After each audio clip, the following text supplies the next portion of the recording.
আমাদের আওয়াজ তুলতে হবে। আমরা বাইতুল মোকাররম পরিচালনা করতে পারি, আমরা সংসদ ভবন, গণভবন, বঙ্গভবন আমরা পরিচালনা করতে পারি, এইটা না, আমরা পেরেছি। আমাদের ওলামায়ে কেরামগণ যারা জাতীয় সংসদ সদস্য হয়েছে, আমাদের যারা মন্ত্রিত্ব পরিচালনা করেছে, এই বাংলাদেশের সবচেয়ে গুরুত্বপূর্ণ খুঁচিয়ে খুঁচিয়ে বের করা যেই প্রতিষ্ঠান, সেটার নাম ছিল টিআইবি। তারা তো আমাদের এই ওলামায়ে কেরামদের পিছনে, সংসদ সদস্য যারা দায়িত্ব পালন করেছেন, যারা মন্ত্রণালয় পরিচালনা করেছেন, আমাদের পিছনে সার্চ লাইট লাগিয়ে তো 2 টাকার দুর্নীতি তারা প্রমাণ করতে পারে নাই। তাহলে আমরা এবার জনগণের কাছে শুধু ভোট চাইবো না, আমরা জানতে চাইবো কেন আপনি আমাদেরকে ভোট দিবেন না। এই শক্ত অবস্থান কি অন্য আর একটা দল বাংলাদেশে নিতে পারবে? এই নৈতিক শক্তি তাদের আছে।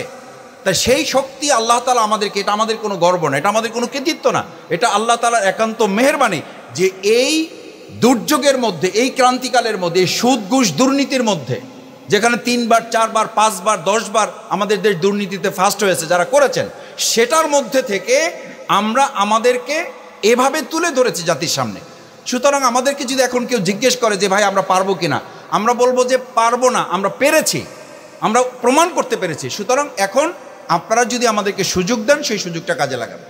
দ্বিতীয় কথা হচ্ছে, সেই সুযোগটা কাজে লাগানোর ক্ষেত্রে একটা অংশ আছে, এটা আমি আপনাদের প্রতি একটা আহ্বান রাখবো, যে যারা এই কথা বলে, আমাদের মাওলানা দেলোয়ার হোসেন সাঈদী রাহিমাহুল্লাহর একটা চমৎকার উদাহরণ আছে, যে যারা শুধু এই কথা বলে যে হুজুর আপনারা এক হয়ে যান তাহলে সব ঠিক হয়ে যাবে, এই কথাটা শুধুমাত্র তার আহ্বান, এটা একটা চক্রান্ত কোনো একটা গোষ্ঠীর।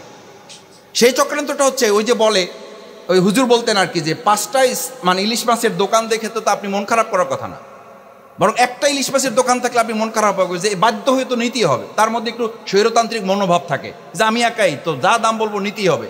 আর 5টা থাকলে তো আপনি দামাদামি করতে পারবেন, দেখতে পারবেন কোনটা রূপালী, কোনটা পদ্মার, কোনটা তেঁতুলিয়ার, কোনটা বঙ্গোপসাগরের, কোনটা ডিম আছে, কোনটা ডিম নাই, আপনার আগ্রহ থাকবে।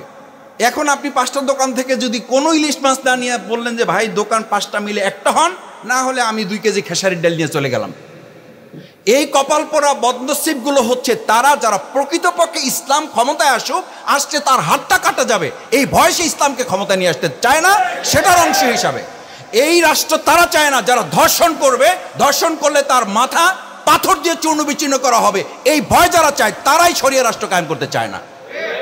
এইটার জন্য আপনি, আমরা এখানে যারা আছি, আমাকে এটা ভালোভাবে মাথায় নিতে হবে। আমি ব্যক্তিগতভাবে আপনাদের একজন কর্মী, আমি খুব সিরিয়াসলি উপলব্ধি করি যে প্রসঙ্গটা শুধু আমাদের ব্যক্তিগতভাবে, দলীয়ভাবে আমাদের ঐক্যবদ্ধ হওয়ার পিছনে আমাদের যতখানি উদ্যোগ এবং আগ্রহ আছে, তার পিছনে আমাদের যারা প্রতিপক্ষ, তারা কিন্তু আমাদের পিছনে আমাদের চেয়ে বেশি কাজ করে।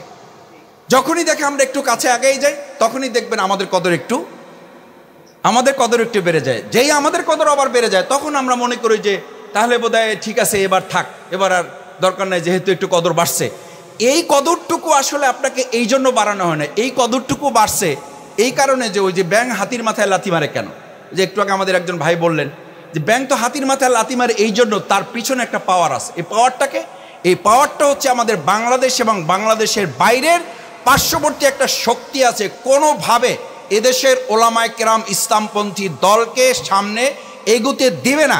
সেই যে তারা শক্তি, ওই 5 পয়সা শক্তি, বলো যে 5 হাত নিচে মাটি খোঁড়ার পরে দেখা গেল একটা 5 পয়সার আদলি পাওয়া গেছে, তো 5 পয়সার আদলির জোরে ব্যাঙ হাতির মাথায় লাথি মারে। আমাদের এত ওলামায়ে কেরাম, আমি তো বিগত 14 দল, 15 দল, 20 দল, 16 দল, 17 দল, এক দলের সভাপতি হইল নিজে, সহসভাপতি হলো বউ, সেক্রেটারি হলো নিজের ছেলে, তারা মিলে 14 দল করছে। আর আমাদের তো এখানে একজন ইমাম আছে, কয়েক হাজার লোকের মুসল্লির নেতা, আমরা তারা আজকে এখানে বসেছি। আমরা দায়িত্বহীন কণ্ঠে বলবো, এই বছরের নির্বাচন হবে মুসলিম না, ইসলামী আদর্শ শুধু না, সৎ, যোগ্য, ন্যায়পরায়ণতার ঐক্য গড়ে আমরা সমস্ত অন্যায়কে এবার আমরা প্রতিহত করব।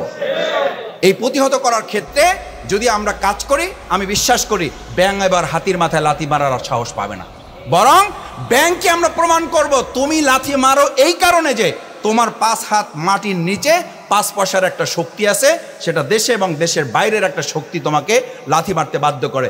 এই লাথি মারার সুযোগ যদি আমরা না দেই, আমি বিশ্বাস করি সম্মানিত ওলামায়ে কেরামগণ, আসুন আমাদের শ্রদ্ধেয় শীর্ষ ওলামায়ে কেরামগণ, জাতীয় নেতৃবৃন্দ আছেন, বক্তব্য রাখবেন।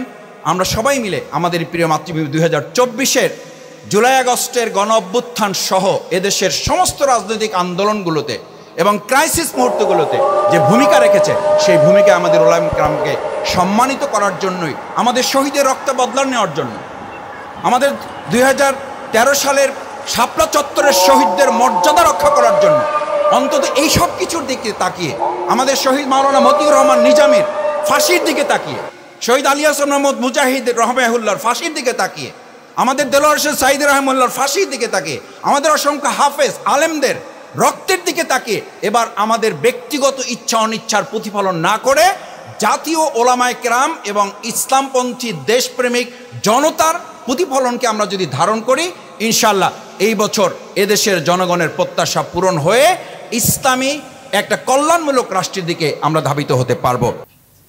আমরা একেবারে যদি 1757 সাল থেকে চিন্তা করি, তাহলে দেখবেন প্রত্যেকটি অধ্যায়ে ওই সময়ের ওলামায়ে কেরামগণের একটা গুরুত্বপূর্ণ ভূমিকা ছিল এবং থাকতো। কিন্তু খুব দুর্ভাগ্য হচ্ছে, ওই ভূমিকাকে সাথে সাথে মুছে ফেলে তাদেরকে পিছনে রেখে যারা ওলামায়ে কেরামকে ব্যবহার করেছেন বা যাদের ঘাড়ে বন্দুক রেখেছেন, তাদেরকেই আবার ঠিক বন্দুকের তীরের সামনে রেখে দেওয়া হতো, বন্দুকের নলের মুখে তাদেরকে